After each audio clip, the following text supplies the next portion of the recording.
अस्सलामुअलैकुम वरहमतुल्लाहि वबरकातुहू। प्यारे और अजीज दोस्तों, आपने देखा कि नूह और मेवात के अंदर मुसलमानों के घर जलाए गए, मुसलमानों पर जुल्म व तशद्दुद हुआ, लेकिन कौम जो कि मुस्लिम कौम कहलाती है, फिर ये कि मुस्लिम कौम के जो लीडर हैं, और मुस्लिम कौम के अगर खुसूसन यूँ कहूँ तो गलत ना होगा, बेजाना होगा कि मुस्लिम कौम के जो ठेकेदार बने हुए बैठे ना, वो अब जाग रहे हैं। अब जाग रहे हैं। मैंने देखिए नूह और मेवात पर बहुत सारे लोगों की, मुसलमानों भी और गैर मुस्लिमों के भी बहुत सारे बयानात देखे पढ़े, जिसमें जो है उन सब ने जो है कहीं ना कहीं ये बात कही कि ये गलत हुआ, और इसका जो है जिन लोगों ने ऐसा किया है वो गुनहगार हैं, उनको सज़ा दिलानी चाहिए। लेकिन एक शख्स का बयान आज मैंने देखा तो मैं बड़ा हैरान हुआ, और इतने दिनों के बाद आया कि जब सब कुछ होकर के चला गया, तूफान नूह आया भी चला भी गया, और जब जाने के बाद कह रहे हैं कि वो इतना बड़ा था, ऐसा था और वैसा था। वो शख्सियत है, देखिए, बीजेपी की लचर दोस्ती जिसके अंदर घुसी हुई है, वो हैं दिल्ली की जामा मस्जिद के शाही इमाम इमाम बुखारी।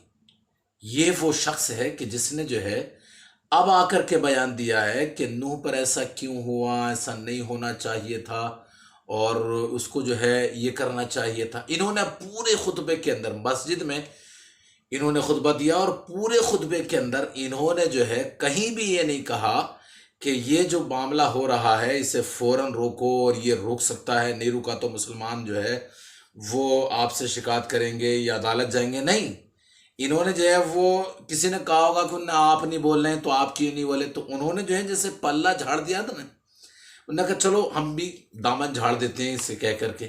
बस ऐसे दामन झाड़ कर कह रहे हैं कि मुसलमानों को जो है वो मन की बात सुननी चाहिए। मैं तो ये समझ रहा था कि वो ये कहेंगे कि मुसलमानों को मोदी जी की बात, मन की बात सुननी चाहिए, बल्कि उनकी जबान से जो है शायद निकल गया या क्या हुआ। उन्होंने कहा कि मोदी जी को मुसलमानों के मन की बात सुननी चाहिए, और वो इस बात पर जो है आगे आना चाहिए कि वो किस तरीके से रोका जाएगा। और मैं ये मानता हूँ कि मोदी जी की तो ये तो दुनिया जानती, आप ही नहीं जान रहे बल्कि ये तो दुनिया जानती है कि वो मोदी जी के हाथ में ही है, वो रुकना चाहिए, वही रोक सकते हैं।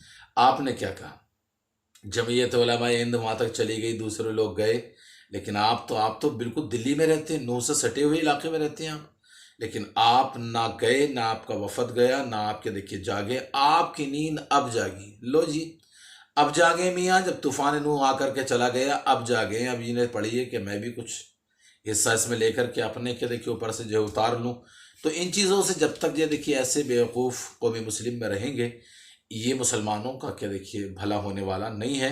ये ऐसे शख्स हैं कि जिन्होंने सिर्फ अपनी पड़ी है, और अपने अलावा दूसरे का कोई मसला इनके सामने देखिए होता नहीं है। वरना नूह और मेवात के और निहत्ते और मजलूम मुसलमानों के खिलाफ अमेरिका, यूनाइटेड ऑफ अमेरिका के अंदर देखिए, यूएसए अमेरिका के अंदर और यूनाइटेड ऑफ किंगडम के अंदर हर तरीके से जो है उसकी बहुत ज़्यादा जो है मजम्मत की गई। ये अब उठे हैं, ये इनसे अब क्या देखिए तो जब ऐसे उठने वाला है तो इससे कौन सी तवक्को रखी जा सकती है।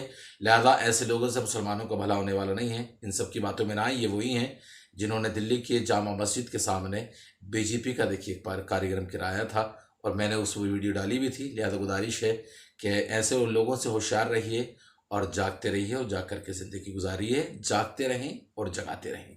गुजारिश है, इसके लिए आपको दूसरों तक पहुँचाएं। हमारे चैनल को जरूर सब्सक्राइब करें।